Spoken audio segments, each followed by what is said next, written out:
I'm a large family mama who's been milling my grains for over a decade. And whenever I make bread, I'm making 3, 4, 5 loaves at a time.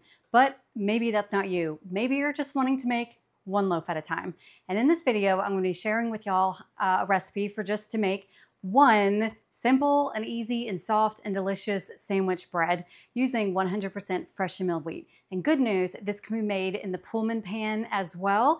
And this is going to be a small enough dough where it should be able to fit in your typical KitchenAid or stand mixer. So if you don't have a larger mixer, this is for you. And also it's going to be a bit more manageable to knead by hand as well.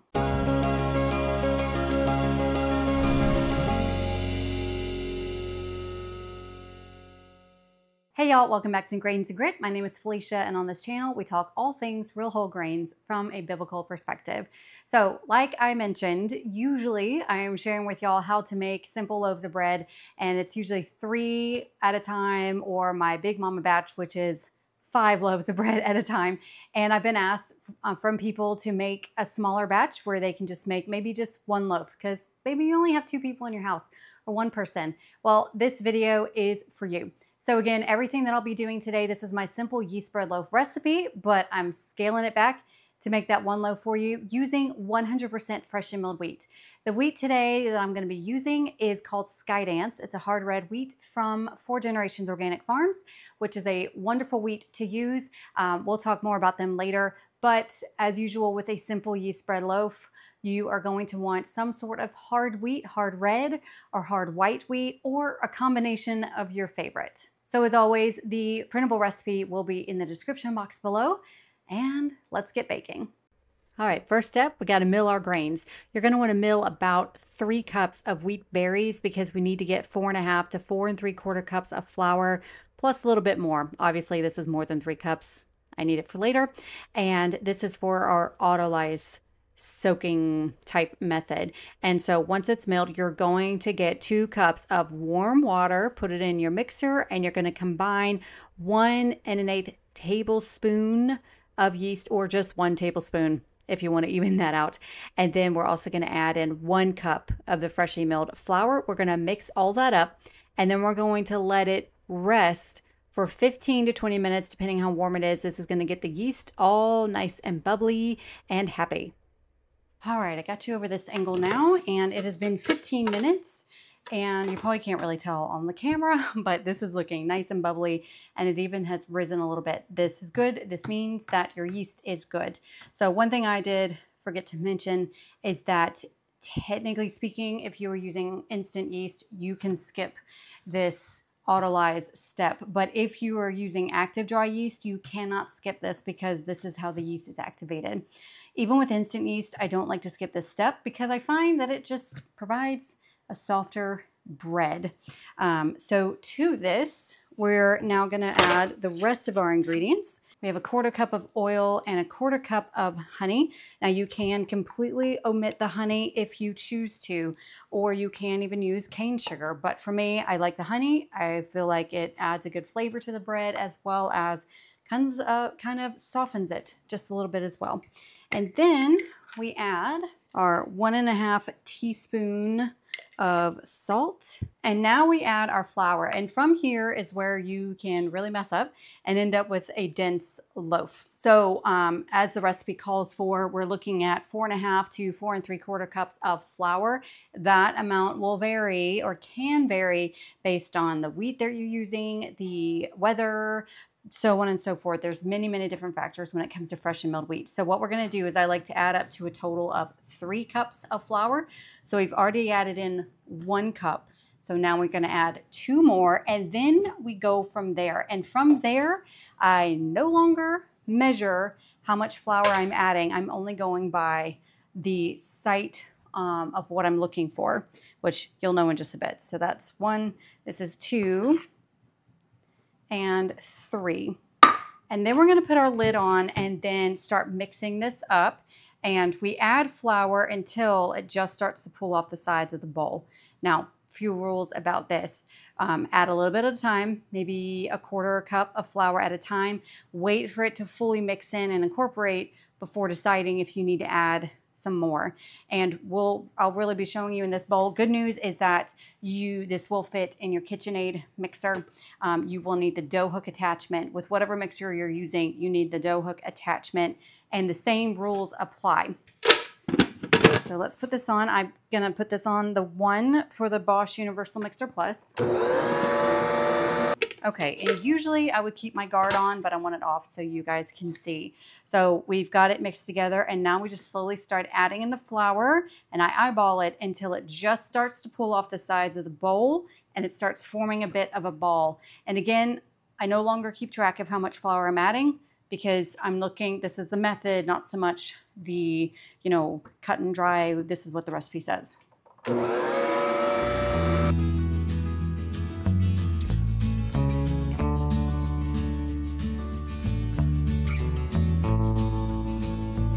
Okay, so you saw right there that it looked like it was starting to pull off the sides of the bowl, but then it started going back. So that's why you need to wait, and that tells me I still need to add some more flour.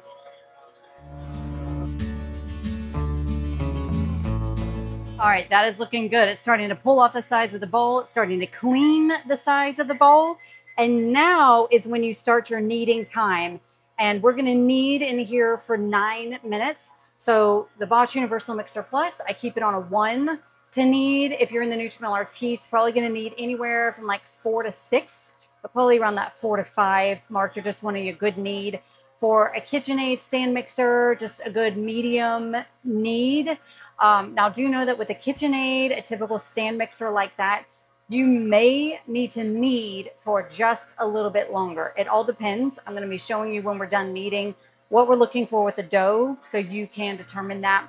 If you have the Ankar scrum, probably just going to be a 9-minute knead as well. But as you can see, it's looking good. It's, again, cleaning the sides of the bowl. If you started seeing it right now, where it starts to want to stick to the sides of the bowl again, I wouldn't stop your kneading time right now. I would keep it going, just add a little bit more flour, maybe a tablespoon or two, just to help it, and most likely it'll be good going from then on out. Okay, so that's looking good, and I'll see you back here. I got about a little over 7 minutes left.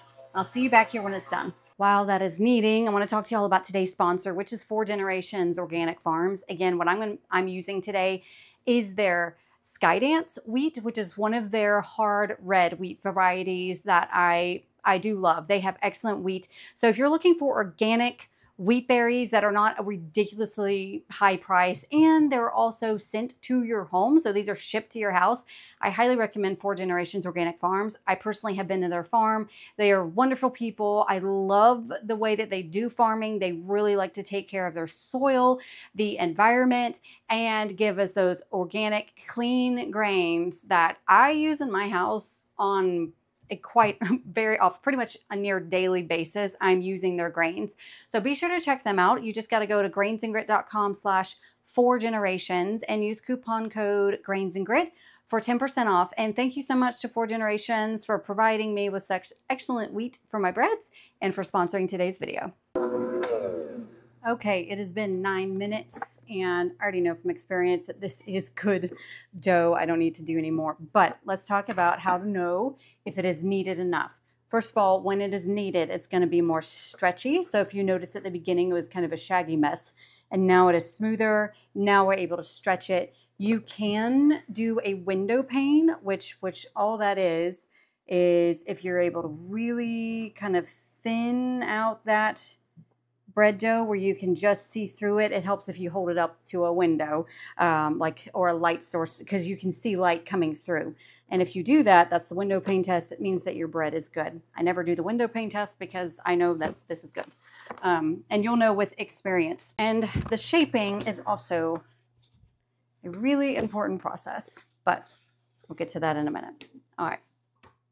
What we feel with the dough is this is slightly sticky dough, which is what I am wanting. I don't want it where it's completely not tacky, not sticky, or not tacky, like it's completely smooth, it doesn't stick at all. The reason is because then it's just gonna be too dense. So this is slightly tacky. There's a little bit coming off in my hands, but I can push down and up, and it's not like it's sticking to me. If it is sticking to you and you can't work with it, just grab a little bit of flour just lightly dust your hands, and that will allow you to work with it. These bench scrapers are very handy because when it is sticking just a little bit to the counter, this helps you get it off without actually having to add more flour. So these are all things that help your bread to not be really dense. Now, before we go here, let's talk about your bread pans, because your bread pan does matter when it comes to this loaf. There are bread pans of all kinds of different shapes and sizes. The one I'll be using today is my stoneware, my Pampered Chef stoneware loaf pan, which I love, especially for this one loaf because this is a larger loaf pan. It's actually one of my largest ones compared to this one here, one of my USA pans that is actually one of the smallest that they make. So this matters. If you were to put this amount of dough in this small pan, this one's better for about those 1 pound doughs. This one is more closer to the 1.5 to 2 pounds of dough. And this is a good size for this amount of dough. If you only have these smaller ones, you can divide this in half, make 2 smaller loaves if you only have the small loaf pans. But that's why these matter. I will link this for y'all below, but I do love the stoneware. It bakes my bread beautifully. But I don't put smaller loaves in here because then it just goes out and not up. That's why you want to pay attention to your bread loaf pan. So this one, we have it greased because this one I haven't had it long enough where it becomes nonstick being a stoneware. And now the shaping. Now do know that if you have a Pullman pan, you can make this in the Pullman pan. I will link the video here if I show you how to do this for the Pullman pan because that is a separate short video. But this does do 1 loaf as a 2 pound Pullman pan loaf. So be sure to check out that video to know how to do that. But otherwise, this dough is feeling nice and soft. It is workable. And we're going to grab my little pastry roller here. And first step is we're going to kind of roll this out to a basic little kind of rectangular shape. You can use your hands. If this is breaking right now, stop, cover it with a towel, let it rest for about 10 or 15 minutes. That helps relax the gluten and helps you be able to work with it more. If it's still not working, if it's still breaking apart, you know, it's not stretchy, you just didn't knead it enough. Okay, so from here, you're gonna go with kind of one of your sides is more of a square, but it's fine. And you're gonna gently pull out and fold over to about the 2/3 mark. And then we're gonna pull it out and over and kind of tuck that in. And now we do a sleeping bag. So pull it out, roll over, pull it out, roll over, pull it out, roll over, pull out, roll over, pull out, roll over, pull out, and roll over. Okay. Your shaping matters because if you don't shape right, your bread doesn't rise in a pretty loaf. It also can contribute to weird, like large holes inside the bread as well. So once we do that, we now have like a sleeping bag or weird jelly roll, but we got to smooth out our sides. So I just kind of take this, smooth it on over. Okay, and the same with the other side, smooth it on over. And now we really want to I'm just tucking it in on all sides because this is creating surface tension on the top and you're wanting everything to be smooth. So if I was to leave that here as the bread rises, this is going to create a seam in my bread. Looks like how, you know, if I was to score bread, and we do not want that for this loaf. So you really want to make sure that everything is nice and smooth. So we're just kind of pushing over, tucking here, and this is feeling really good. Okay, we're going to do a little bit more tucking just to make it very, very smooth because any breaks, it's going to break when it rises. Okay, and that is looking pretty good. So you can see that side looks good, that side looks good, all of them look good.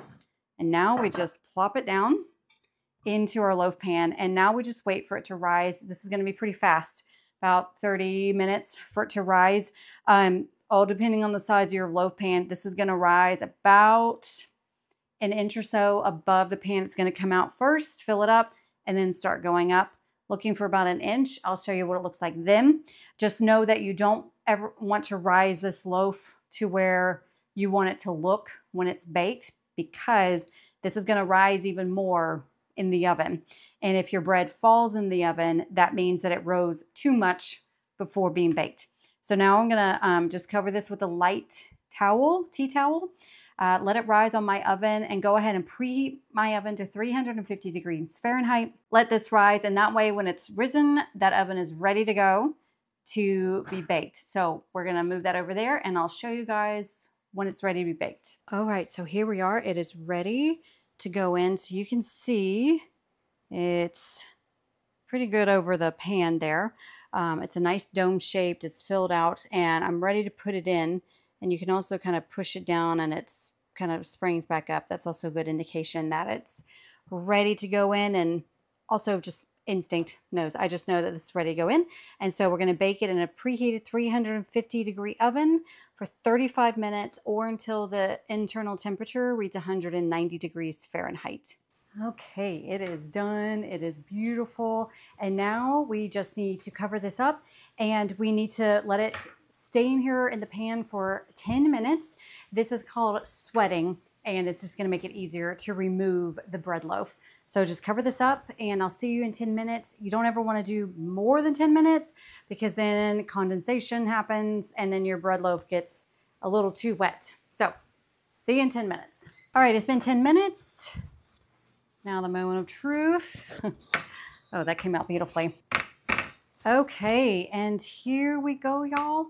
One beautiful loaf of bread here. And so now we have to do the hardest part. We have to wait for it to completely cool before slicing it, which I know is hard.